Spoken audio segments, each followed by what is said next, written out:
तो चलिए शुरू करते हैं। दिल के दामन पर दागों की कहानी लिखी है, वो आज आईना लेकर हमें नसीहत देते हैं। हमने पारदर्शिता की खिड़की खुली रखी हरदम, वो बंद कमरों की राजनीति में मशगूल रहते हैं। सर, आज एचएसएससी को 3 वर्ड में डिफाइन करना हो तो किस तरीके से करेंगे? ट्रांसपेरेंसी, ट्रांसपेरेंसी और ट्रांसपेरेंसी। हमारा ये हंस रहे हलकट हंस। अक्सर देखा जाता है कि जब भी कमीशन कोई भी वैकेंसी निकालता है लेकिन वो कोर्ट में जाकर पेश फंस जाता है। ऐसा क्या करना, पेपर भी आता है लेकिन उसका रिजल्ट आने से पहले वो पेपर उसके बाद कोर्ट के नजर जाती है।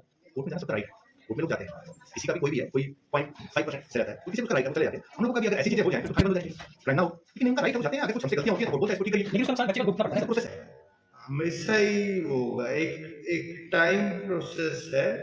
हम ठीक है, समझ गया।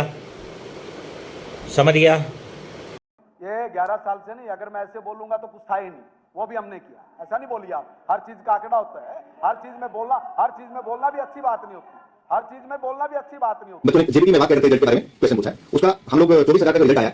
24,000 के रिजल्ट के बाद अभी जेबीटी में हम लोग वो थे ऑनलाइन पोर्टल, उसमें कुछ एक्टिविटीज थी, ब्रांच वाइज जैसे एसओपी डिजाइन करना, उसमें थे, तो हम उसमें नहीं कर पाए। लेकिन अभी जेबीटी में हम स्क्रूटनी जैसे हो और स्क्रूटनी के टाइम पे जो लिटिगेशन होती है उसको कैसे डिक्रीज करें, बच्चों को टाइम देते हैं, उसका प्लानिंग कर रहे हैं, बड़ा जल्दी आई थिंक जनवरी में इसको हम स्क्रूटनी स्टार्ट करते हैं। जेबीटी में बात कैडर में हम लोगों ने रिप्लाई फाइल किया है, इस पर्टिकुलर मैटर पे भी स्टे है और रिप्लाई फाइल हो गया, फाइनल स्टेज पे आर्गुमेंट पे केस है। जैसा ही कंप्लीट होगा इसमें प्रोसेस स्टार्ट करेंगे।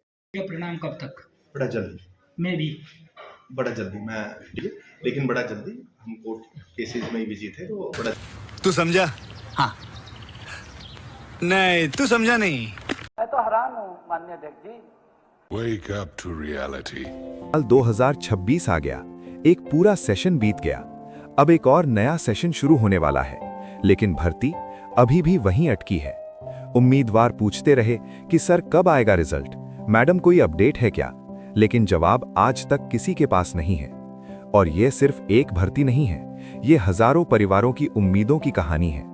ये उन युवाओं की मेहनत है जिन्होंने अपने करियर के कीमती साल इसी एक भर्ती के भरोसे लगा दिए। हर किसी की अपनी कहानी है, किसी ने कोचिंग ज्वाइन की, किसी ने खेत से टाइम निकालकर पढ़ाई की, किसी ने दूसरों के बच्चों को पढ़ाया ताकि खुद पढ़ाई जारी रख सके, और किसी ने घर की आर्थिक स्थिति ठीक न होने के बावजूद आखिरी उम्मीद के तौर पर यह परीक्षा दी। लेकिन 2 साल तक अनिश्चितता में जीना ये किसी के लिए भी आसान नहीं है। सबसे बड़ा सवाल ये है, आखिर इतनी देरी क्यों? कमीशन की तरफ से स्पष्ट बयान क्यों नहीं? जब परीक्षा हो चुकी है, कागजी काम हो चुका है और उम्मीदवार 2 साल से इंतजार में है, तो फिर रिजल्ट किस वजह से रोका गया है? किसी भी प्रक्रिया में पारदर्शिता सबसे जरूरी होती है। लोग सिर्फ इतना चाहते हैं, साफ सुथरी जानकारी, एक टाइमलाइन, एक स्पष्ट घोषणा। आज इस भर्ती का हाल ऐसा हो चुका है कि हजारों उम्मीदवारों का करियर रुक गया है। कई ओवर एज होने के कगार पर हैं, कई लोग मानसिक और आर्थिक दबाव में जी रहे हैं। कुछ उम्मीदवार तो कह रहे हैं कि शायद ये सेशन भी अंधकार में ही गुजर जाएगा, और सच कहें तो ऐसा लग भी रहा है, क्योंकि अगर 2 साल में भी कोई क्लैरिफिकेशन न आए तो आने वाले महीनों में क्या उम्मीद रखी जाए? ये मुद्दा सिर्फ उम्मीदवारों का नहीं है, ये मेवात की शिक्षा व्यवस्था का भी मुद्दा है।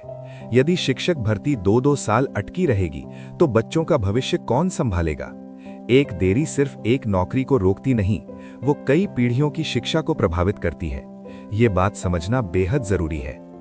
अब समय आ गया है कि एचएसएससी को चुप्पी तोड़नी चाहिए, उम्मीदवारों को स्पष्ट और अंतिम अपडेट देना चाहिए, क्योंकि हजारों युवाओं का भविष्य किसी फाइल के अटके रहने से रुका नहीं होना चाहिए।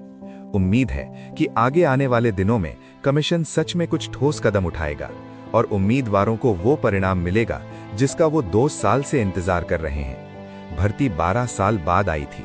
उम्मीद है कि इसका अंत उम्मीद से ही हो, न कि अंधकार से।